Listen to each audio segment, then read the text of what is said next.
نحمده ونصلي ونسلم على رسوله الكريم اما بعد فاعوذ بالله من الشيطان الرجيم بسم الله الرحمن الرحيم ان الله وملائكته يصلون على النبي يا ايها الذين آمنوا صلوا عليه وسلموا تسليما الصلاة والسلام عليك يا رسول الله وعلى آلك واصحابك يا حبيب الله الصلاة والسلام عليك يا رسول الله وعلى آلك واصحابك يا رحمة للعالمين۔ اللہ تبارک و تعالیٰ کا ارشاد گرامی ہے واتقوا یوما ترجعون فیہ الی اللہ،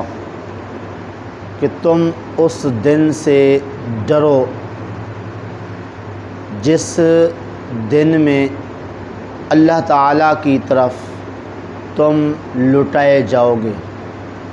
ثم توفی کل نفس ما کسبت وہم لا یظلمون، پھر ہر شخص کو اس کی کمائی دی جائے گی اور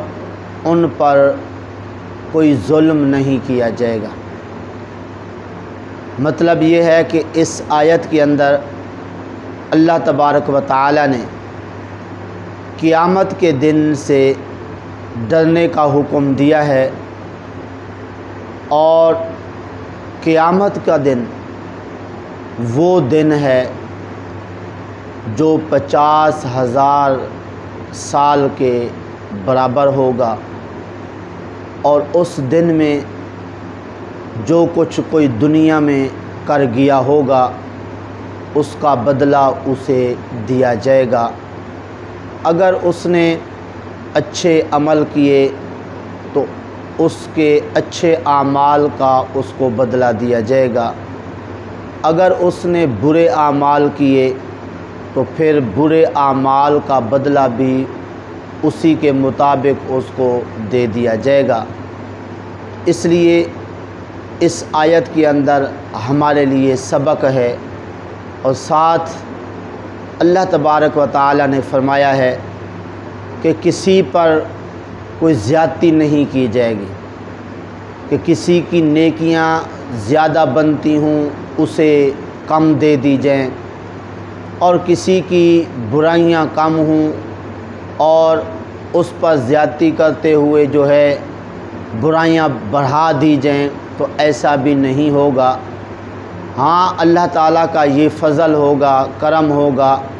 کسی کی نیکیاں ہیں تو نیکیوں سے بڑھ کر اس کو ثواب دے دیا جائے، اور اسی طرح برائیاں ہیں تو برائیاں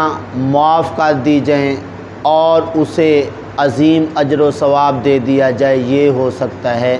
لیکن کسی پر کسی قسم کی زیادتی نہیں ہوگی۔ تو قیامت کا دن بہت عظیم دن ہے، جس دن کے اندر اتنی سخت گرمی ہوگی کہ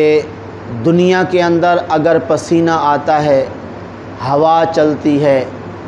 تو بندے کو سکون نصیب ہوتا ہے، اور گرمی جب ہوا چلنے سے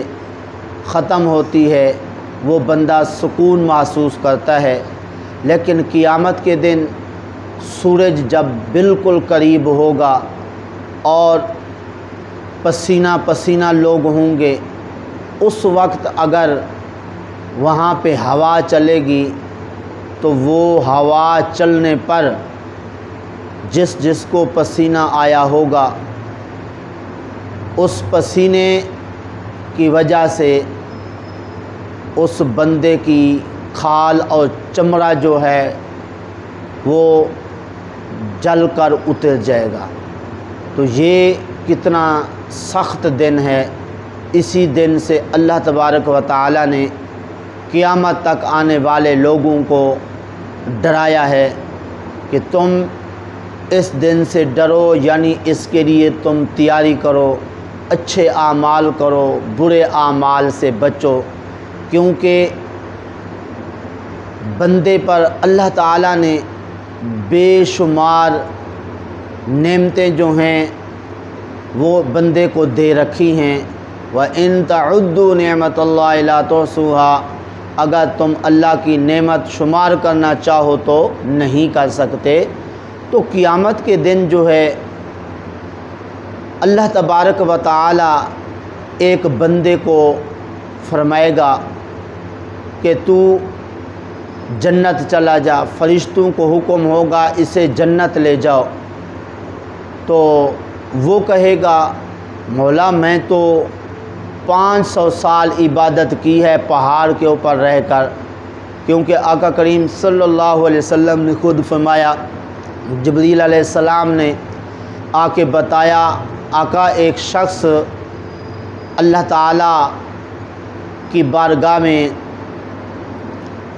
اللہ کی عبادت کرتا تھا، وہ بھی پہاڑ کے اوپر رہ کے، اور 500 سالہ اس نے عبادت کی، اور رات دن وہ اللہ کی عبادت کرتا تھا۔ صرف عصر کے وقت وہ پہاڑ کے نیچے اترتا، وہاں پہ تازہ وضو کرتا، اور وہاں پہ ہی اس کے کھانے پینے کا اللہ تعالیٰ انتظام فرما دیتا۔ تو وہ وضو کر کے کھا پی کے پھر عبادت شروع کر دیتا، اور اللہ کی بارگاہ میں یہ عرض کرتا رہتا، اے اللہ جب میں مروں تو سجدے کی حالت میں ہوں، قیامت کے دن میں اٹھوں تو میں سجدے کی حالت میں ہوں۔ تو اللہ نے اس کی دعا قبول فرمائی کہ جب اس کا انتقال ہوا سجدے کی حالت میں تھا،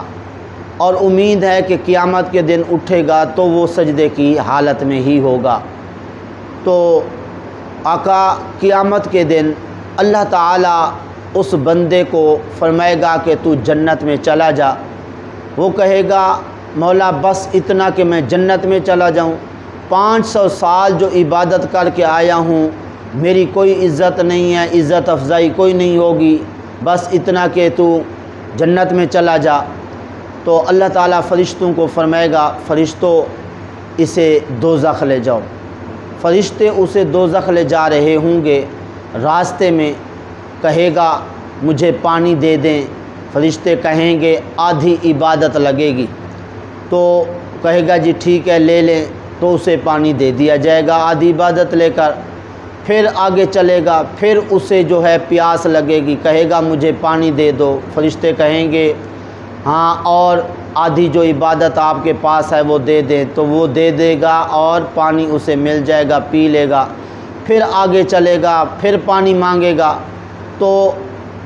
فرشتے کہیں گے کوئی اور عبادت ہے تو دے دے، وہ کہے گا میرے پاس اور تو کچھ نہیں ہے۔ فرشتے کہیں گے تو پھر تجھے پانی بھی نہیں ملے گا، کیونکہ اس کا کوئی معاوضہ تو نہیں دے سکتا۔ پھر وہ کہے گا اے پروردگار اپنی رحمت کے صدقے مجھے جنت بھیج دے، تو پھر اللہ فرمائے گا اسے واپس لے آؤ۔ اللہ تبارک و تعالی فرمائے گا فرشتوں اس کا نامہ اعمال تولو۔ جب نامہ اعمال جو ہے اس کا رکھا جائے گا کہاں پہ؟ ترازو کے اندر، ایک پلڑے کے اندر، تو دوسرے جو پلڑے کے اندر ہوگا وہاں پہ ایک اللہ تعالیٰ فرمائے گا جو نظر والی نعمت ہم نے اسے دے رکھی تھی وہ رکھ دو، یہاں تک کہ جو اس نے 500 سالہ عبادت کی ہوگی وہ وزن کے اندر کم ہو جائے گی، اور ایک نعمت جو نظر والی ہے، دیکھنے والی ہے، یعنی آنکھیں، وہ جو ہیں 500 سالہ عبادت سے ان کا وزن زیادہ ہو جائے گا۔ تو اللہ فرمائے گا اے میرے بندے اب دیکھ، تجھے 500 سالہ عبادت کا گھمنڈ رہا کہ 500 سالہ عبادت تو کرتا رہا، تو دیکھ تو صحیح وہ جو 500 سالہ عبادت تو کرتا رہا وہاں پہ تیرے لیے پانی میسر کیا گیا، وہاں پہ تیرے کھانے پینے کے لیے جو ہے نعمتیں وہاں پہ رکھی گئیں، اب تو بتا کہ پہاڑ پر 500 سالہ عبادت کرنے کی توفیق کس نے دی تھی؟ کہے گا مولا تو نے۔ پھر اللہ فرمائے گا کہ وہ جو پہاڑ کے نیچے تو اترتا تھا وہاں تجھے پانی بھی ملتا تھا، کھانے پینے کے لیے میوہ جات بھی مل جاتے تھے، وہ کون تجھے دیتا تھا؟ تو کہے گا مولا تو ہی دیتا تھا۔ تو پھر اللہ تعالیٰ اور نعمتیں گنوائے گا، دیکھ تجھے ہاتھ دیے تھے، پاؤں دیے تھے، اور اسی طرح جو ہے دل دیا تھا، کان دیے تھے۔ تو اس طرح کی ساری نعمتیں اللہ تعالیٰ یاد کروائے گا، فرمائے گا کہ یہ کس نے تجھے دی تھیں؟ کہے گا مولا تو نے۔ تو اللہ فرمائے گا تجھے جو 500 سالہ عبادت تھی اس کا تو تجھے گھمنڈ رہا کہ تو کہتا ہے کہ مجھے بس جنت میں بھیج دیا جائے، اور 500 سالہ عبادت جو میں نے کی اس کی کوئی حوصلہ افزائی میری نہیں کی جائے گی۔ اب دیکھ تو صحیح، تو تیری صرف ایک نعمت جو ہم نے تجھے دے رکھی تھی تو اس کا بدل تیری 500 سالہ عبادت نہیں ہو سکی، تو اور جو ہماری نعمتیں ہیں تو وہ تو اس سے بھی علاوہ ہیں۔ تو اس طرح پھر اللہ تبارک و تعالیٰ کی بارگاہ میں عرض کرے گا مولا تو اپنی رحمت کے صدقے میں جنت بھیج دے، تو اس طرح پھر اسے جنت میں بھیج دیا جائے گا۔ تو اس کے اندر ہمارے لیے ایک فکر ہے، ہمارے لیے ایک سبق ہے کہ ہم رات دن اللہ تعالیٰ کی کیا کیا نعمتیں جو ہیں استعمال کرتے ہیں۔ تو قیامت کے دن جو ہے ان نعمتوں کا بھی ہمیں جو ہے پوچھا جائے گا کہ یہ نعمتیں تم نے استعمال کی تھیں، اور ان نعمتوں کا بدل جو ہے وہ تم نے کیا کیا۔ تو اس لیے اللہ تعالیٰ کے اس فرمان کو بار بار پڑھ کے اور اس فرمان الہی کو پیش نظر رکھ کے ہم اپنی زندگی گزاریں کہ اللہ تعالیٰ فرماتا ہے اس دن سے ڈرو جس دن اللہ کی طرف تم لٹائے جاؤ گے، اور ہر ایک کو اس کی کمائی کا بدل پورا پورا دیا جائے گا، کسی پر ظلم نہیں کیا جائے گا۔ اور یہی آیت وہ ہے کہ جو آقا کریم صلی اللہ علیہ وسلم پر سب سے آخر میں اتری، جیسا کہ حضرت عبداللہ بن عباس رضی اللہ تعالیٰ عنہما فرماتے ہیں کہ یہ آیت سورۃ بقرہ کی آقا کریم صلی اللہ علیہ وسلم پر سب سے آخر میں اتری، اور اس کے بعد آقا کریم صلی اللہ علیہ وسلم 21 دن جو ہے دنیا میں حیات رہے۔ اور ایک قول یہ ہے کہ آقا کریم صلی اللہ علیہ وسلم 9 دن جو ہے حیات رہے دنیا کے اندر، اور تیسرا قول یہ ہے کہ 7 دن اس آیت کے اترنے کے بعد آقا کریم صلی اللہ علیہ وسلم حیات رہے۔ تو بہرحال یہ آقا کریم صلی اللہ علیہ وسلم پر اترنے والی آخری آیت جو ہے وہ ہمیں قیامت کے دن سے